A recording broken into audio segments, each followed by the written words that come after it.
buhay nung doon po sa pagkakaintindi ko po doon sa salita ng ating Panginoon. Ano po? Doon po sa John chapter 14 verse 6. Siguro po alam na lang po natin yan. Di ba sabi ni Lord, I am the way and the truth and the life.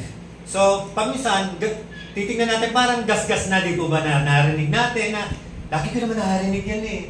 Parang alam ko na yan, narinig ko na yan. Pero ako po, personal experience ko po nung nagnilay-nilay po ako doon sa word pong yun, ay may nakuha pa ako. Kumbaga may napiga pa ako na sa tingin ko po na mas naging malalim pa. No po. So, kasi binasihan ko na rin po yung observation ko, yung nakikita ko. Kasi may napapansin po ako may sinasabing mga Kristiyano, pero parang tumigil na. Ano ba? Nung nakilala si Jesus, sabi nila parang tumigil na. Parang nung nakilala tinanggap nila si Jesus bilang kanilang tagapagligtas, bilang kanilang Panginoon, parang nung malaman nilang wala namang ibang kaligtasan kundi sa Panginoong Jesus kinakailangan natin siyang kilalanin. So, nung matapos na makilala ang ating Panginoon, parang tumigil na. Kasi meron pong isang kabataan na lumapit sa akin, sabi niya sa akin, at medyo nasaktan po ako doon, sabi niya sa akin, Pastor,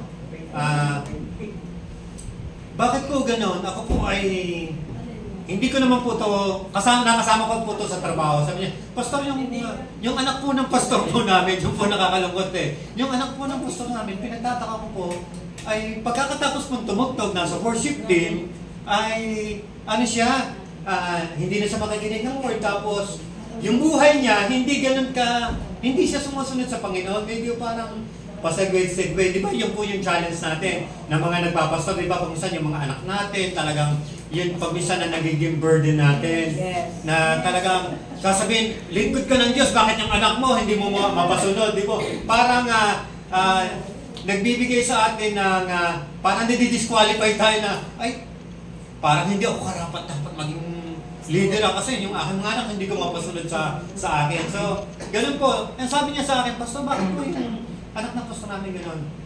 Kasi sabi ko sa kanya, baka kasi naandong pa lang siya sa proseso na tinanggap niya ang Panginoon bilang tagapagligtas doon sa process na I am the way.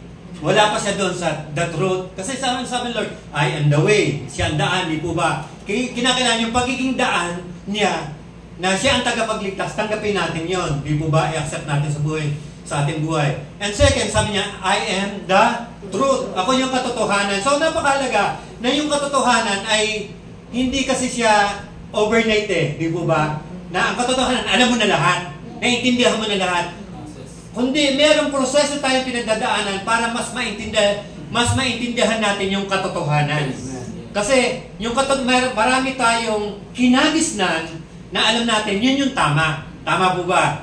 Kasi sa ating pamilya, di po ba pinalaki tayo ng nanay at tatay natin, sa ating community, akalakan natin yung tama. May mga kaibigan natin, akalakan natin yun ang tama. Social media, lalo na ngayon, sa mga kabataan, di po ba? Nakalangan ng kabataan, ito na yung tama, yung napapanood sa social media. Kaya napakahalaga na yung katotohanan na yun, ang salita ng Panginoon, na yung katotohanan na ang Diyos ay buhay, na ang Diyos ay may likha ng lahat ng bagay, kinakailangan mo intindihan. Kasi madaling sabihin na meron Diyos, si Jesus ay Diyos, kaya lang yung katotohanan na nakapaloob doon na si Jesus ay Diyos, kinakailangan maintindihan. Kasi meron meron tayong tinatawag ngayon na, di ba, ng mga half-truth na mukhang totoo,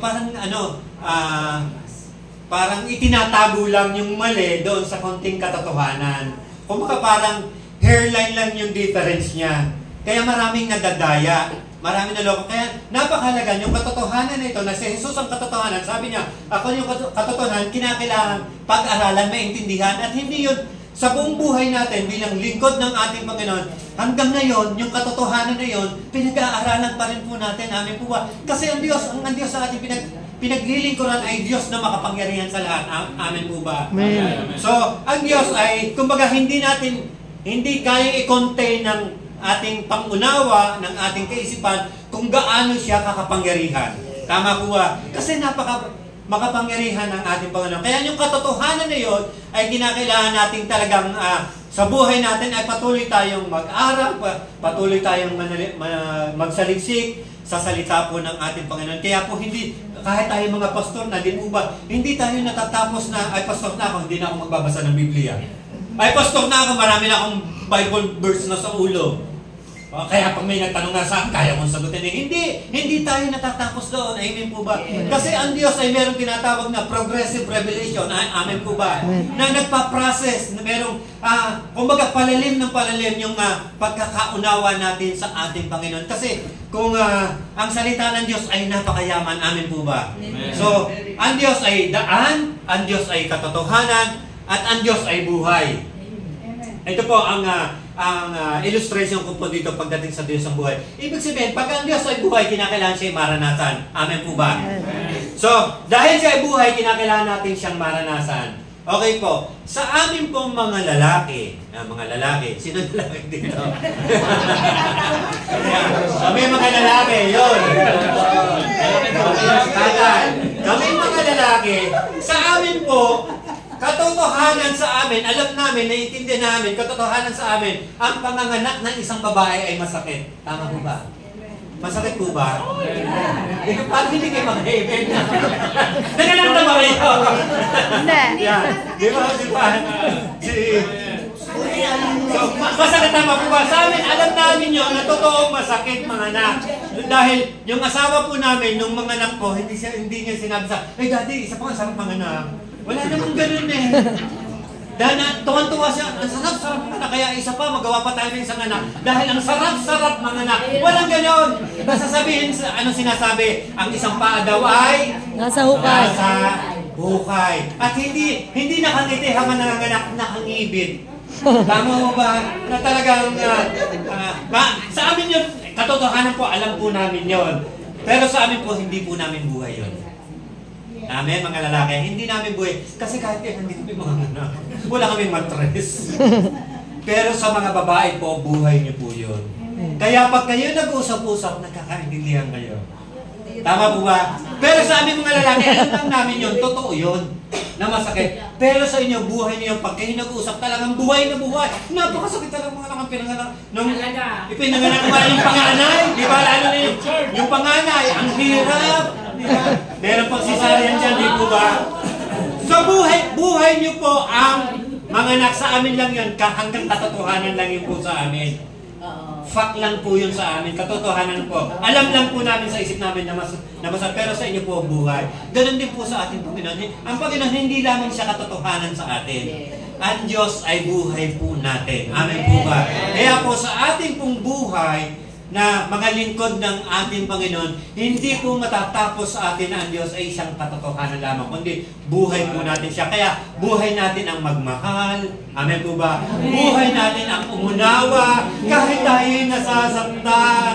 Di po ba? Kahit tayo'y tama, kinakailangan mong magpakumbaba kasi dapat maging buhay natin yun. Amen po ba? So, hindi madali yung naging buhay ng ating Panginoon. Amen po ba? Pero yung journey ng destiny po natin ay maging kagaya po ni Kristo. Kaya po, yung I am the way, tapos na tayo doon. I am the truth, process pa rin sa atin yun. Kasi hanggang ngayon, ang Diyos ay meron pa rin revelation sa atin sa buhay po natin. Hanggat hindi siya dumarating, hanggat hindi natin siya nakakasama, marami pa tayong dapat malaman sa ating Panginoon. At ang pangatlo po, ang Diyos ay buhay. Ang Diyos ay pang-araw-araw natin buhay, lalo na po sa kawan po natin. Na kinakailangan po yung buhay ni Kristo ay laging nasa atin at mararanasan po natin po talaga yun. Kasi nga po, napakahalaga po sa atin yung buhay ni Kristo, yung pagmamahal, yung pag-ibig na andoon, yung pag-unawa, yung pagkalinga, di ba? Na maraming beses sa buhay po natin na, di ba, na tayo ay nasasaktan. Tama po ba? Nasasaktan kasi kasi nagmamahal tayo eh. Walang hindi nagmahal na hindi nasaktan. Amen po ba? At ang number one nakakasakit sa atin, yung mga taong mahal natin. Amen po ba? Sino yung number one nakakasakit? Kasi mahal natin eh. Kasi kung hindi natin mahal, anong palay ko wala akong pakialam sa iyo. Di ba? Papabaya kita. Pero ang maganda rito, dahil tayo ngayon ng mamahal, normal po na nasasaktan tayo. Sabi mo sa tabi mo, normal lang yan. Daw.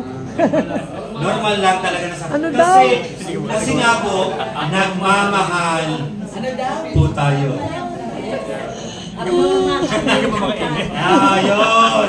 Abnormal. Kaya nga tayo nag-TTH David, yung bubani mo ba sa atin? Yes, tama. Na meron tayong emotion. Yes. Wala naman daw talagang negative, merong negative effect yung ating emotion. So yun. Kaya tayo nagmamahal, kaya tayo nasasaktan dahil tayo po ay nagmamahal. Hindi, kasi pagmisan kasi, naghahanap tayo ng kapalit eh. Ang nagbigay ako sa'yo ng pagmamahal, nag-care ako sa'yo, dapat ibalik mo. Di ba pagmisan ganun tayo? Pero dapat hindi. Di ba ba? Kasi ang ating Panginoon, hindi siya nag-expect ng pagbabalik natin ng pagmamahal sa Kanya.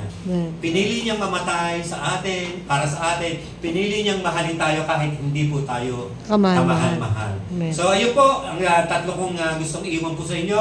Ang ating Panginoon po ay daan, ang ating Panginoon ay katotohanan, ang ating Panginoon po ay buhay. Kaya po tayo ngayon, yung buhay po natin ay buhay na puno dapat ng pagmamahal ng ating Panginoon. Tayo po'y manalangin.